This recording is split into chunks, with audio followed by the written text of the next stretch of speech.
కర్నూలు జిల్లా ఆలూరులో 30 పడకల ప్రభుత్వ ఆసుపత్రి ప్రారంభమైంది. ఎంపీ నాగరాజు, ఎమ్మెల్యే విరూపాక్షి కార్యక్రమంలో పాల్గొని భవనాన్ని ప్రారంభించారు.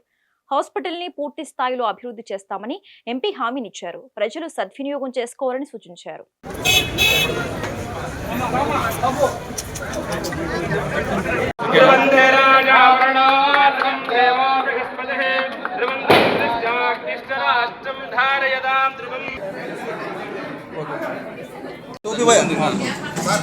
అతిపెద్ద సమస్య ఈ విద్య మీద కూడా అనంతపూర్ ఆర్డిటి ఫెర్రర్ గారు కలవడం జరిగింది.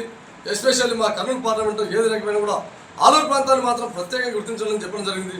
వాళ్ళు కూడా ఆర్డిటిని కొంచెం రెన్యువల్ చేయకపోయింటే మనం ఢిల్లీలో అమిత్ షా గారికి ఇచ్చి రెన్యువల్ చేయడం కూడా గత వారం రోజుల క్రితం బ్రహ్మాండం జరిగింది. రెన్యువల్ చేశారు. చాలా సంతోషం. ఈ కుటుంబ ప్రభుత్వంలో ఆర్డిటి వాళ్ళని రెన్యువల్ చేయించడంలో మనం సఫలీకృతమయ్యాము. అందులో భాగంగా ఆర్డిటి వాళ్ళ సేవలు మనం ఖచ్చితంగా వాడుకోవాలి ఈ ప్రాంతం. ఎందుకంటే మనం వెనుకబడిన ప్రాంతాలు ఆలూరు కొంచెం ఉంది కాబట్టి ఈ ప్రాంతాన్ని డెవలప్ చేసుకోవాలంటే మనం ఆర్డిటి వాళ్ళ సేవలు అందుకోవాలని చెప్పేసి నిన్న కలెక్టర్ గారి దృష్టి కూడా తీసుకెళ్ళిపోయాము. ఆర్డిటి ఫెడరల్ గారు కూడా ఒక కమిటీ పంపిస్తున్నారు. అక్కడికి స్పెషల్గా ఒక కమిటీని ఆలూరు ప్రాంతానికి పంపిస్తున్నారు. ఆ రోజు నేను వైకుంఠ జ్యోతి గారు మేడం గారు కూడా వాళ్ళు అటెండ్ చేస్తాం. స్కూల్స్ కూడా ఎక్కడెక్కడ ఈ ప్రాంతంలో ఏ స్కూల్స్ అయితే కొంచెం దిగువకు ఉన్నాయో, బిల్డింగ్స్ సరిగా లేక ఉన్నాయో ఇవన్నీ ప్రాంతాల నుండి గుర్తించి మనం ఐడెంటిఫై చేసి ఆర్డిటి ఫెడరల్ గారి టీంకి మనం పరిచయం చేస్తే వాళ్ళు సొంత నిధులతో ఖచ్చితంగా కడతామని చెప్పేసి హామీ ఇచ్చారు. నిన్న కలెక్టర్ గారు కూడా చెప్పాము. అంతేగాక సత్యసాయి బాబా ముగింపు ఉత్సవాల్లో భాగంగా సత్యసాయి ట్రస్ట్ వాళ్ళకి కూడా ప్రత్యేకంగా కలెక్టర్ ఆఫీస్లో కలెక్టర్ గారి ఆధ్వర్యంలో కలెక్టర్ గారు నేను ఎస్పెషల్లీ ఆలూరు గురించే చెప్పాము. ఆలూరు మీద ఫోకస్ చేయండి సత్యసాయి ట్రస్ట్ వాళ్ళు. దయచేసి సత్యసాయి గారి యొక్క ఆశయాలు మెరుగుపడాలంటే మా కర్నూలు బ్రాడ్ ఏరియాలో అనంతపురం జిల్లాలో చాలా చేశారు సత్యసాయి ట్రస్ట్ వాళ్ళు.